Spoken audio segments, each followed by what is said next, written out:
Who says crayons are just for kids? Stay tuned to see how I made these beeswax crayons. I was looking through my craft stash as I often do and wondered what new things I could make with existing supplies. I have quite a bit of beeswax left over from candle making, and after a quick Google I found that traditionally crayons were made with beeswax.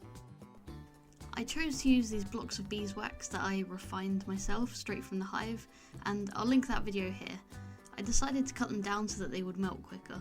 It was quite a chore cutting this wax. First I tried a knife, but that didn't really work, so I switched to the planer on the underside of my soap cutter, and eventually I got a block's worth of beeswax, but looking back, if I would have just melted it as a block, it would have probably been quicker than the time it took to cut up.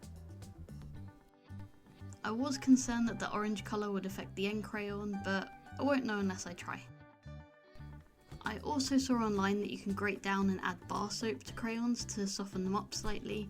I didn't have any normal bar soap, so I grated down one of my own bars to try out, and this was way easier to chop up than the beeswax. To decide which colours to do, I also raided my scent stash because of course I tried to make scented crayons, and I found a few fragrance oils and tried to allocate colours to them.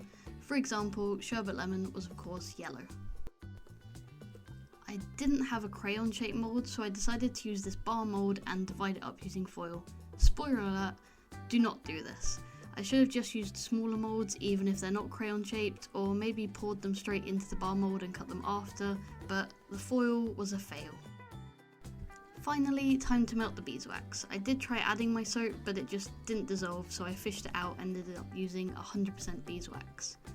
If I did this again, I would sub in some other softer oil, maybe coconut oil, as shockingly, the end crayons were as solid as the starting beeswax. For most of these, I'll be using coloured wax chips.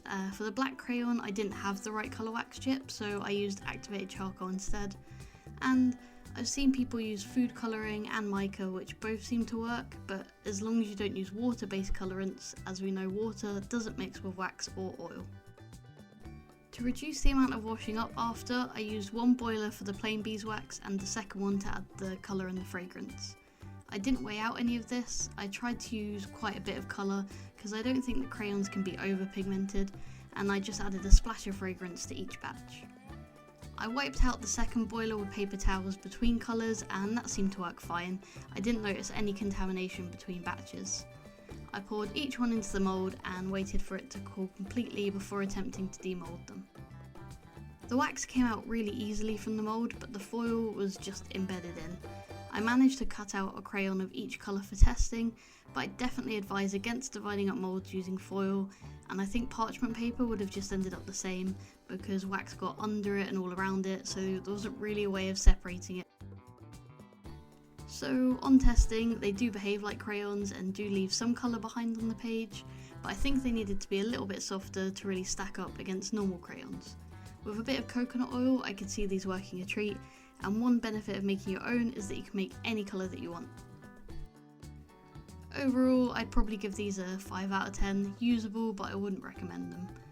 Although I guess technically, because it's only beeswax, colour and fragrance oil, I could just use them as wax melts.